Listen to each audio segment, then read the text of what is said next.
Kesalahan terbesar ketika berantem sama pasanganmu adalah kalian sama-sama nggak paham apa stress language masing-masing. Dulu tuh ya, setiap kali berantem sama suamiku, aku selalu gemes dan frustasi. Karena setiap kali aku mau komunikasi, respons dia tuh malah diem aja atau nge-freeze. Sampai akhirnya aku belajar, ternyata aku dan pasangan itu belum sama-sama paham apa stress language masing-masing, yang membuat komunikasi kita tuh jadi nggak sefrekuensi gitu. So, berikut adalah 4 stress language yang harus kalian ketahui. Yang pertama, fight, yang bersifat eksplosif. Beberapa cirinya adalah milih ribut, mengebrak objek, atau teriak-teriak. Yang kedua, flight atau denial. Ciri-cirinya adalah menghindari konflik, ngubah topik pembicaraan, ngalihin ke hobi atau pekerjaan, tapi sebenarnya tuh tegang dan cemas. Stress language yang ketiga adalah freeze, yang bersifat ngeblok. Ciri-cirinya itu jadi sulit bicara atau diam, mengisolasi diri sendiri, sulit membuat keputusan, dan menunda-nunda sesuatu. Yang keempat dan terakhir yaitu fix atau people pleasing. Contohnya nih, fixers tuh suka minta maaf berlebihan. Walau belum tentu paham apa sih akar permasalahannya, mereka juga takut beropini dan stand up untuk dirinya. Karena biasanya mereka juga takut ngadepin stres sendirian. Nah, dari 4 ini, kira-kira stress language-mu dan pasanganmu yang mana nih? Yuk kita sadarin bareng-bareng, karena kita nggak bisa perbaikin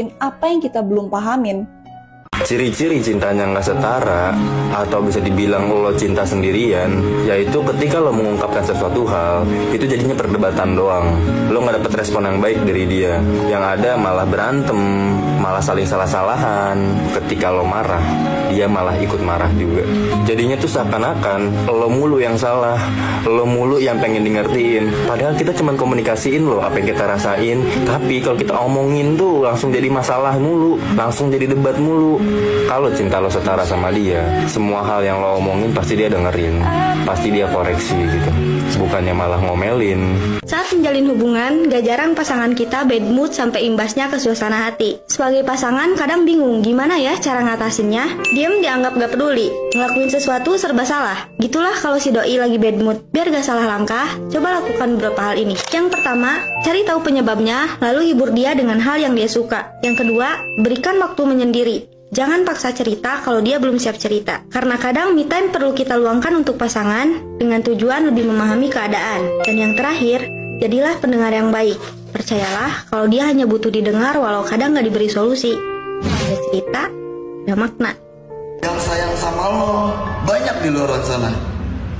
Tapi yang menerima jelek buruknya lo, brengseknya lo, bangsatnya lo juga men. Tapi gila udah lo kehilangan dia, lo baru sadar.